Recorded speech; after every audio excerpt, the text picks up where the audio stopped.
Hi, this is Ken Broadway at the University of Florida, and I was asked by my wife, who is a band director, to demonstrate some exercises for 5-stroke rolls and 17-stroke rolls for her students. So I'm going to go through a few of those today, and I hope this helps you out. And again, this is designed for the beginning percussionist, beginning snare drummer. So the first thing is I'm going to assume that this snare drummer understands the concept of playing a concert-style buzz.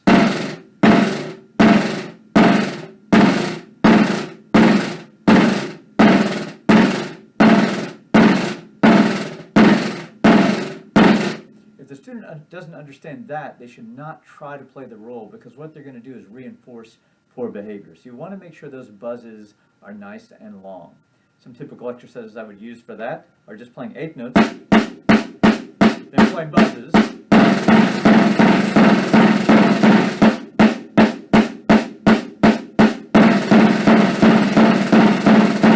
and you notice the buzzes almost overlap to the point where they're still buzzing when the next stick strikes. Unfortunately, many of us who are right-hand dominant, it will sound something like this.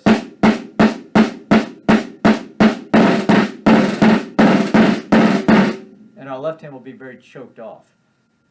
We just need to work on our weaker hand so much there.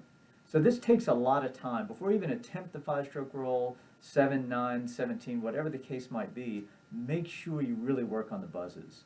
The other thing that I really advocate for is working on long rolls first. Most snare drum method books for middle school band talk about the 5-stroke roll pretty quickly. And I find that roll to be a little bit more difficult for many beginners to play because it happens so quickly. We really don't have time to get in and out of the roll when that happens. So I recommend doing longer rolls. So the 17-stroke and the 9-stroke are much more my favorite beginning rolls. Again, the 17-stroke roll, if we're talking about a 16th note pattern or skeleton underneath, will be 8 16th notes followed by a release. And each of those 16th notes will be buzzed. For example, that's our skeleton. 1 E and a 2 E and a 1. We'll do that with the left hand. Then I'll play the buzzes with that. Try to make the buzzes as long as possible. So again, 1 E and a 2 E and a 1. Now left hand. Now buzz those. Now left hand. You notice I'm keeping my hands moving in the same speed when I play the buzz as I am when I'm playing the 16th notes.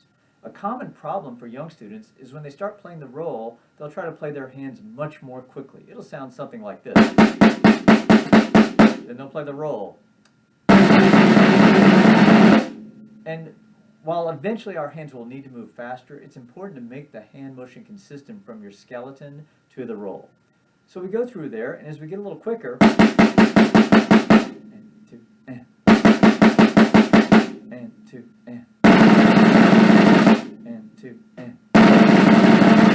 and 2, and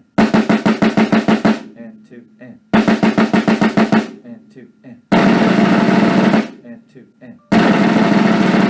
So we see we're trying really hard to keep those hands moving smoothly in tempo and making the buzz as long as possible. If you're working on a rudimental roll, certainly the same concept comes into play, but now instead of getting our buzz, we get our open roll. And I do recommend that our students know both rudimental open rolls and concert-style rolls equally well. Certainly as I go through this concept of 17-stroke roll, when I go to the 9-stroke roll, all I'm doing is taking fewer notes in the skeleton. Now I'm playing 1 E and a 2, 1 E and a 2. So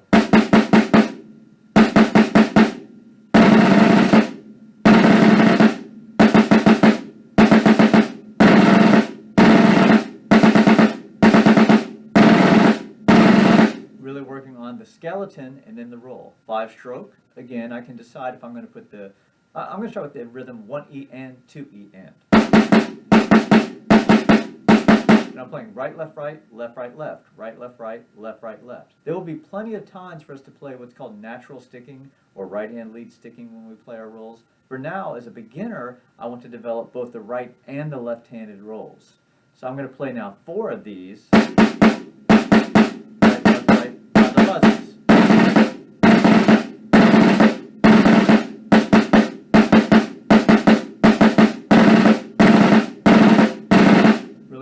on getting a good buzz sound.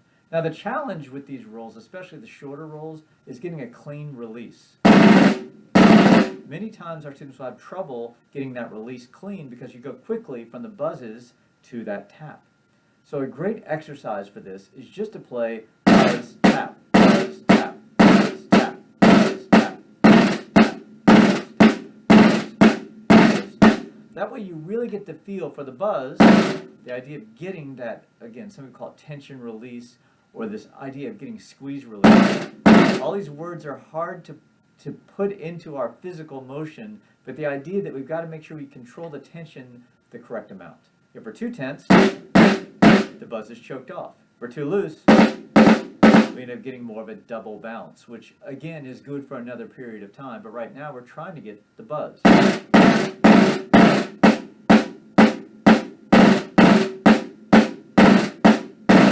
Now I'm going to 4-inch. 2. Oops. 2. Now 1. Sorry about that. Then when I go to play the buzz tap, it'll help me learn how to get the tension slightly different at my fulcrum point so I can get a good clean release. Again, to review, really work on getting long buzzes.